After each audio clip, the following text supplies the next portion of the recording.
ரோஹிணி நட்சத்திர அன்பர்களுக்கு குரு பெயர்ச்சி பலன்களை தான் நம்ம இந்த பதிவில் தெளிவாக பார்க்க போகிறோம். ரோஹிணி நட்சத்திரம் 1ஆம் பாதம், 2ஆம் பாதம், 3ஆம் பாதம், 4ஆம் பாதம், இந்த 4 பாத அன்பர்களும் ரிஷப ராசியில் இருப்பீங்க. இந்த ரிஷப ராசி ரோஹிணி நட்சத்திர அன்பர்களுக்கு இந்த குரு பெயர்ச்சி பார்த்திங்கன்னா மே மாதம் 15ஆம் தேதியில் ஆரம்பிக்குது. இது அடுத்த வருடம் ஜூன் மாதம் 1ஆம் தேதி வரைக்கும் உங்களுக்கு இந்த குரு பெயர்ச்சி ஒரு சாதகமான பலனை கொடுக்க போகுது. ரோஹிணி நட்சத்திர அன்பர்கள் சந்திரனின் ஆதிக்கம் உடையவர்கள்.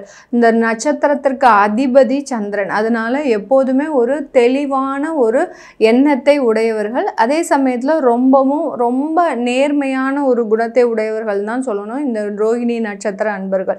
இந்த ரோஹிணி நட்சத்திர அன்பர்களுக்கு மாத பலன்லேயே பார்த்திங்கன்னா நிறைய டிஃப்ரென்ஸ் இருக்குது. ஏன்னா சந்திரனின் ஆதிக்கமுடைய கிரக நட்சத்திரங்களும் ராசிகளும் பார்த்திங்கன்னா எப்போதுமே அந்த சந்திரனுடைய அசைவுக்கு ஏற்ற மாதிரி தான் இவர்களுடைய பலனும் இருக்கும், இவர்களுடைய குணாதிசயங்களும் இருக்கும்.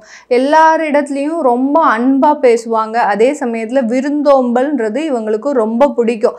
ஃபுட் வெரைட்டிஸில் அதிகமாக ரொம்ப இந்தியன் ஃபுட்டை விரும்பக்கூடியவர்கள் இந்த ரோஹிணி நட்சத்திர அன்பர்கள். என்னதான் கடைக்கு போய் சாப்பிட்டாலும் வீட்டில் கொஞ்சம் தயிர் சாதம் சாப்பிடணும், மோர் சாதம் சாப்பிடணும், அந்த மாதிரியான அரிசி வகைகளை அதிகமாக விரும்பக்கூடியவர்கள் இந்த ரோஹிணி நட்சத்திர அன்பர்கள். இப்படிப்பட்ட இந்த ரோஹிணி நட்சத்திர அன்பர்கள் கடந்த 1 வருடங்களாக நம்ம சொல்லவே வேண்டாம், நிறைய அவமானங்கள், அசிங்கங்கள் இதுதான் மெயினாக நடந்திருக்கும். அடுத்து பார்த்திங்கன்னா விவாகரத்து வழக்குகள் அதிகப்படியாக இந்த ரோஹிணி நட்சத்திர அன்பர்களுக்கு. ஏன்னா சும்மா நம்ம சாதாரணமாக எதார்ச்சியாக தான் நீங்கள் ரோஹிணி நட்சத்திர அன்பர்கள் எல்லாருக்குமே ரொம்ப வெளிப்படையாக இருக்கணும்னு நினைக்கக்கூடியவர்களும் கூட இவர்கள். அப்படி இருக்கக்கூடிய பட்சத்தில் தன்னுடைய மற்றவர்களுடைய தவறை உணர்த்தி காட்டணும், அவங்க இனிமேலாவது இந்த தவறை செய்யக்கூடாது அப்படின்னு நினச்சி நீங்கள் கடந்த வருடம்லாம் சில ஒரு யதார்த்தமாக பேசக்கூடிய ஒரு பேச்சுவார்த்தை கூட உங்களுக்கு இந்த நேரத்துக்கும் மிகப்பெரிய அளவில் அது பிரச்சனையாக மாறி இருக்கும்.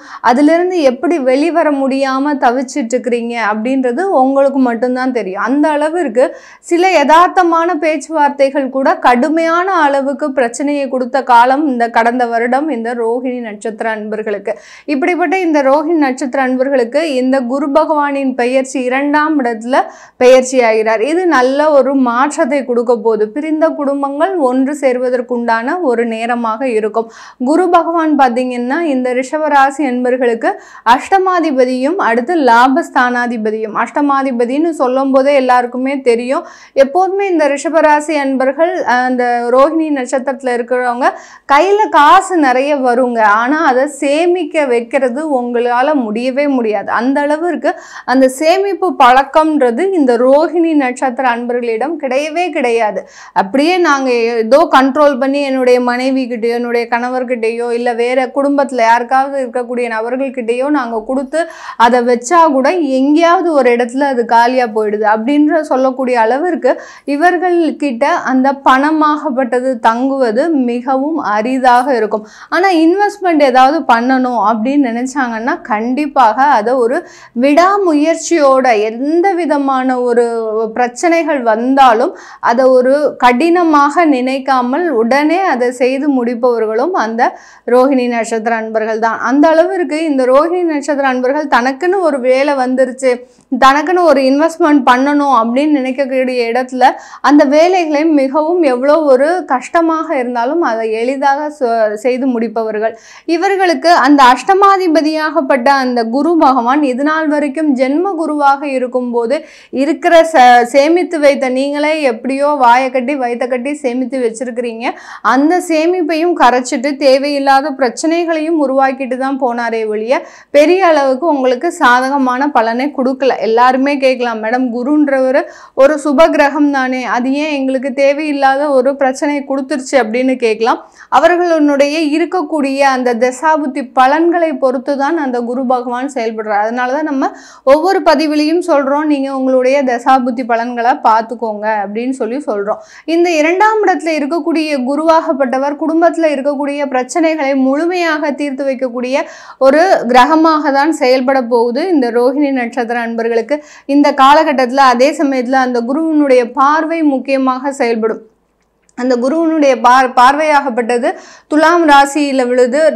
ரிஷப ராசி என்பவர்களுக்கு 6ஆம் இடத்துல, அடுத்து பார்த்தீங்கன்னா உங்களுடைய 8ஆம் இடத்துல, அதாவது தனுசு ராசியில் விழுது, அடுத்து கும்ப ராசியில் விழுது. இந்த மாதிரியான 6, 8, 10 இடங்களில் அந்த குருவினுடைய பார்வை விழும்போது இந்த ரோஹிணி நட்சத்திர அன்பர்களுக்கு நீண்ட நாட்களாக இருந்த அந்த கடனில் இருந்து வெளிவரக்கூடிய ஒரு நிலைமை.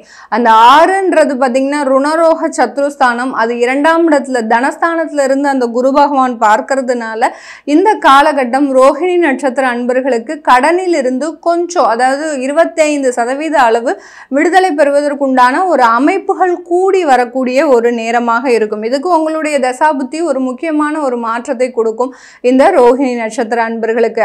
அதே சமயத்துல நீண்ட நாள் வியாதிகள் இது எல்லாமே பார்த்தீங்கன்னா 6, 8 கனெக்ஷன் இருக்கிறதுனால அந்த நீண்ட நாள் வியாதிக்குண்டான பிரச்சனைக்கும் தீர்வை கொடுக்கக்கூடிய ஒரு கிரகமாக தான் இந்த குரு பகவான் இந்த பெயர்ச்சியில இந்த ரோஹிணி நட்சத்திர அன்பர்களுக்கு கொடுக்க போறார். அதே சமயத்துல இந்த காலகட்டத்தில் உங்களுடைய தொழிலினுடைய வருமானம், தொழிலில் சின்ன சின்ன முயற்சிகள் எடுக்கிறீங்க, இல்லை புதுசாக ஏதாவது ஒரு தொழில் செய்கிறீங்க, ரோஹிணி நட்சத்திர அன்பர்கள் கடந்த ஜனவரி மாதத்துல இருந்து அந்த வேலையை விடலாமா வேண்டாமா, வேலையை விட்டால் நமக்கு என்ன மாதிரியான ஒரு பலன்கள் கிடைக்க போகுது, இல்லை நம்ம இந்த வேலையிலிருந்து வேற தொழில் செய்யலாமா அப்படின்ற மாதிரியான ஒரு டைலமோல இருந்துகிட்டே இருக்கிறீங்க. எந்த ஒரு முடிவுகள் எடுத்தாலும் இந்த நட்சத்திர அன்பர்கள் ஒரு குழப்பமான ஒரு சூழ்நிலையில இருந்துகிட்டே இருப்பீங்க. அதற்கு உரிய தீர்வாக தான் இந்த குரு பெயர்ச்சி உங்களுக்கு அமைய போகுது. இந்த காலகட்டத்தில் புதிதாக தொழில் முயற்சிகள் செய்தாலும் கடன் வாங்கி செய்யக்கூடிய அளவிற்கு தான் இந்த தொழிலாகப்பட்டது உங்களுக்கு முதல்ல அந்த ஒரு முயற்சியை கொடுக்கும். அடுத்து அந்த தொழிலில் வளர்ச்சிகள் இருக்குமா அப்படின்னு கேட்டிங்கன்னா கண்டிப்பாக கொஞ்சம் வளர்ச்சிகள் சேர்ந்து ஒரு ஸ்ட்ரகிள்ஸும் இருக்கக்கூடிய ஒரு காலகட்டம். ஏன்னா அவருடைய பார்வை 6, 8ல் விழும்போது கொஞ்சம் கடினமான சில சூழ்நிலைகளை தாண்டி தான் நீங்கள் வரணும் புதிதாக தொழில் முயற்சி செய்பவர்களுக்கு. அடுத்து பார்த்தீங்கன்னா ஏற்கனவே நீங்கள் தொழில் செஞ்சிட்ருக்கிறீங்க அப்படின்றவங்களுக்கு வருமானம் கொஞ்சம் அதிகமாக வரும், ஆனால் போதுமான அளவு இருக்காது. ஏற்கனவே இருக்கக்கூடிய கடன்களை அடைப்பதற்கு உண்டான ஒரு வழிமுறைகள் தான் இந்த காலகட்டத்தில் இந்த ஒரு வருஷத்துல இந்த ரோஹிணி நட்சத்திர அன்பர்களுக்கு நடக்க போகுது. இந்த காலகட்டத்தில் பெண்களாக இருக்கிறீங்க அப்படின்னா இந்த காலகட்டம் உங்களுக்கு அதிகப்படியான குடும்பம் சம்பந்தமான சுப நிகழ்ச்சிகள் நடைபெறுவதற்குண்டான ஒரு நேரம். சில விஷயங்கள்ல ரொம்ப போராடிக்கிட்டே இருப்பீங்க, அதே சமயத்தில் குடும்பம் சம்பந்தமாக நிறைய விஷயங்கள்ல தீர்வு எடுக்க முடியாம தவிச்சிட்டு இருக்கக்கூடிய பெண்களுக்கு எல்லோருக்குமே இந்த காலகட்டம் உங்களுக்கு ஒரு நல்ல ஒரு வாய்ப்புகளையும் முயற்சிகளையும் கொடுத்து அதிலிருந்து ஒரு நல்ல ஒரு வெற்றியை தரக்கூடிய ஒரு நேரமாக தான் இருக்க போது. சொந்தமா தொழில் செய்யணும்னு முயற்சி செய்யறவங்களும் தாராளமாக முயற்சி செய்யலாம். ஏன்னா 10ஆம் இடத்தை அந்த குரு பகவான் பார்க்கறதுனால அவர் அந்த 10ஆம் இடத்துல குரு பகவான் இருந்தாதான் சில தொந்தரவுகளை கொடுப்பார். 10ஆம் இடத்தை பார்க்கும்போது சொந்தமாக தொழில் செய்ய விரும்புபவர்களுக்கு அதிகப்படியான ஒரு நல்ல நேரத்தை தான் இந்த குரு பெயர்ச்சி இந்த ரோஹிணி நட்சத்திர அன்பர்களுக்கு கொடுக்க போகுது. இந்த காலகட்டம் ரோஹிணி நட்சத்திர அன்பர்களுக்கு திருமணம் ஆனதுக்கு அப்புறம் அந்த குழந்தை பேர்ல ஏதாவது தடைகள் இருக்கு, இல்லை திருமண தடைகளே இருக்கு அப்படின்னு இருக்கிறவங்களுக்கு கண்டிப்பாக இந்த காலகட்டம் ஒரு நல்ல ஒரு வாய்ப்புகளை கொடுக்கும். ஆனால் திருமணம் ஒரு 2, 3 வருடங்களாக எங்களுக்கு தடைகளாகவே இருக்கு அப்படின்னு நினைக்கிறவங்க கண்டிப்பாக ஜாதகத்தை, சுய ஜாதகத்தை பாருங்க. ஏன்னா திருமண தடைகள்ன்றது வந்து பார்த்தீங்கன்னா 1 வருஷம் 2 வருஷம் சாதாரணமாக நம்ம சொல்லலாம். மேக்சிமம் ஒரு 3 இயர்ஸ்க்கு மேலே போயிடுச்சு அந்த திருமணம் அப்படின்னு பார்த்தீங்கன்னா கண்டிப்பாக உங்களுடைய ஜாதகத்தில் ஏதாவது ஒரு தோஷங்கள் இருக்கலாம். அடுத்து பார்த்தீங்கன்னா கர்ம வினைகள் இருக்கலாம். அடுத்து அந்த திருமணம் ஆகிறதுக்கு உண்டான பாக்கியமே இல்லாமல் இருக்கலாம். இந்த மாதிரியான விஷயங்கள்லாம் ஜோதிட ரீதியாக நம்ம சுய ஜாதகத்தை பார்க்கும்போது தான் நம்மளுக்கு ஒரு தெளிவான ஒரு எண்ணத்திற்கு வரும். அதனால அப்படி தடையாக இருக்கிறவங்க கண்டிப்பாக அதை பார்த்துட்டு அதுக்கு என்ன நிவாரணம், என்ன நிவர்த்தி பண்ணிக்கலாம் அப்படின்னு பார்த்துக்கிட்டிங்கன்னா கண்டிப்பாக உங்களுக்கு இது ஒரு நல்ல ஒரு மாற்றத்தை கொடுக்கக்கூடிய ஒரு குரு பெயர்ச்சியாக தான் இருக்கும்.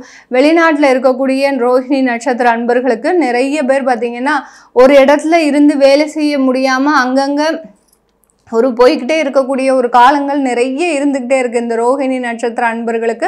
அது எல்லாமே நிறைவுக்கு வரக்கூடிய ஒரு தருணம். ஒரு இடத்துல நிரந்தரமாக வேலை செய்வதற்கு உண்டான ஒரு காலகட்டம் இந்த ரோஹிணி நட்சத்திர அன்பர்களுக்கு வரப்போகுது. தொழிலில் நிறைய மேன்மை, அடுத்து அங்கே சொந்தமாக தொழில், அதாவது சொந்தமாக வீடுகள் தொழில் அமைக்கக்கூடிய ஒரு பாக்கியங்கள்லாம் கிடைப்பதற்குண்டான ஒரு நேரம். அங்கேருந்து வெளிநாட்டில் இருந்து நாங்கள் இங்கே இந்தியாவுக்கு வரலாமா அப்படின்னு கேட்க முயற்சி செய்கிறவங்க கண்டிப்பாக அது வேண்டாம். ஏன்னா உங்களுக்கு இப்போது இந்த காலகட்டத்தில் வந்தீங்கன்னா அந்த ராகு கேது பயிற்சி உங்களுக்கு சாதகமாக இல்லை வெளிநாட்டிலேருந்து வர்றவங்களுக்கு. அதனால் ரோஹிணி நட்சத்திர அன்பர்கள் இன்னும் 2 வருட காலத்திற்கு அந்த வெளிநாட்டில் வேலை செய்கிறத கொஞ்சம் தொடர்ந்து முயற்சி செய்துங்க. அங்கே வேலை இல்லாதவர்களுக்கு கண்டிப்பாக இந்த காலகட்டம் வேலை கிடைப்பதற்கு உண்டான எல்லா வாய்ப்புகளும் வந்து சேரும். இந்த ரோஹிணி நட்சத்திர அன்பர்கள் உங்களுக்கு குரு பயிற்சி எப்படி இருக்குது, உங்களுடைய சுய ஜாதகத்தில் குரு பயிற்சி எப்படி இருக்கும் அப்படின்னு கேட்க விரும்பப்படுறவங்க கீழே இருக்கிற நம்பருக்கு வாட்ஸ்அப்பில் அப்பாயின்மெண்ட் வாங்கிக்கிட்டு நீங்கள் என்கிட்ட கன்சல்ட் பண்ணிக்கலாம். உங்களிடமிருந்து விடைபெறுவது உங்கள் ஆஸ்ட்ரோ பூர்ணா. நன்றி, வணக்கம்.